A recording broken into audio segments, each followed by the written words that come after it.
with Ohio State here. They're coming in, they're hungry. They've lost to Michigan now 2 years in a row. Ryan Yeah. Day, it seems like if that continues to happen, no matter how many other games they win, he will continue to be on one of the hottest seats in the Big Ten. You mentioned those two great wide receivers. Are they going to be able to take advantage of them with what they have on offense with the quarterback coming in this year replacing CJ Stroud?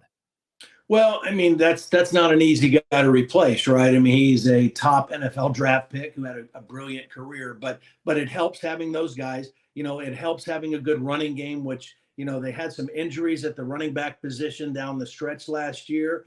They lose a couple offensive linemen. I think both tackles left for the NFL, but they've recruited extremely well, and I think that they will replace and be ready to compete at the very highest level again. I mentioned Jesse Minter, defensive coordinator of Michigan, being in his second season. The same is true for Jim Knowles at Ohio State. He came from Oklahoma State. They were good for most of the year, but then didn't play as well in their two biggest games against Michigan and Georgia. But he's an excellent coach, and anytime you have those guys in your system for a second year, it makes a huge difference. So I would expect Ohio State to be outstanding this season again, even with a new quarterback.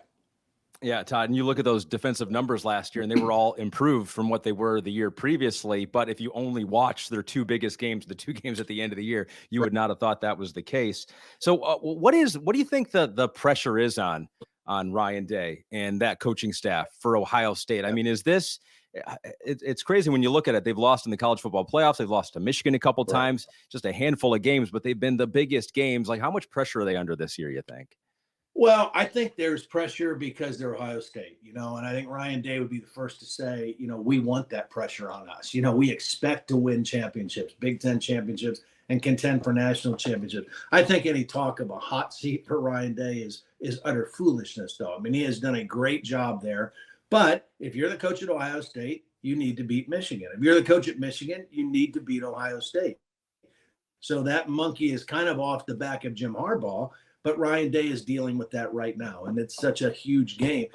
Honestly, I think where Ohio State has to step up is in those big games, the last 2 years against Michigan, and then last in the playoffs against Georgia, even though they had a chance to win that game. And if Marvin Harrison Jr. doesn't get hurt, they might.